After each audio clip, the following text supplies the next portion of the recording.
Welcome to Talmudic Treasures. Today we're learning Nedarim, page 63, which discusses that sometimes when a person says something, just on the words alone, one could interpret it to mean one thing, but when you dig a little bit deeper and understand it in its full context, you'll understand what they really are trying to get at.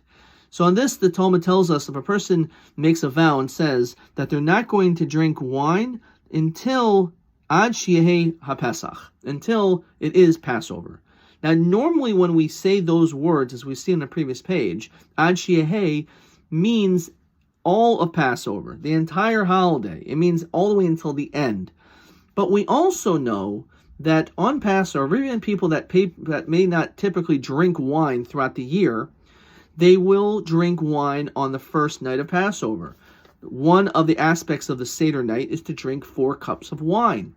And therefore, it's understood that he probably meant in his words that he was only saying he cannot drink wine up until, but not including Passover night, the Seder night. Because we go what's called Buster Umdana. We look deeper into the words and we try to understand what this person really meant. Even though he may not have used the right words, but we can understand that it must be that this is an individual that probably would want to drink the wine on the night of Passover. For that matter, the Talmud also tells us if a person says, and apparently this was a custom, to eat meat right before the fast day of Yom Kippur, and a person would say that I'm not going to eat meat until the fast.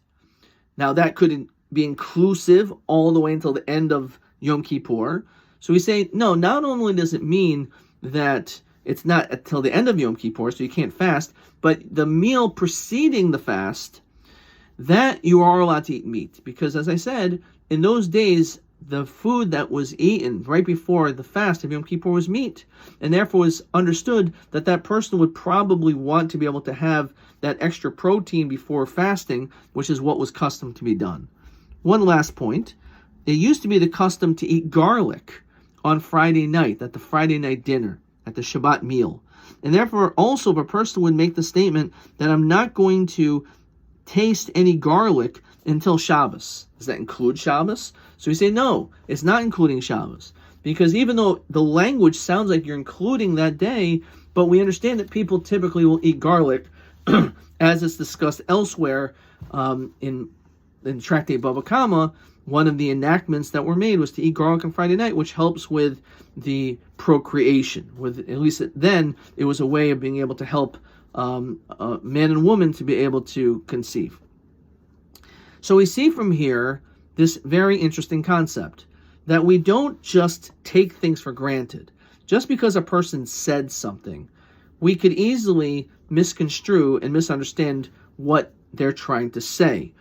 But what we need to do is to develop a higher level of thinking, emotional intelligence, and understand that sometimes the words that a person is saying, they don't really mean what they're saying. Sometimes a person is not so articulate. They may not be the greatest orator to be able to know precisely the right ways of speaking and the right ways of framing what they're trying to get at.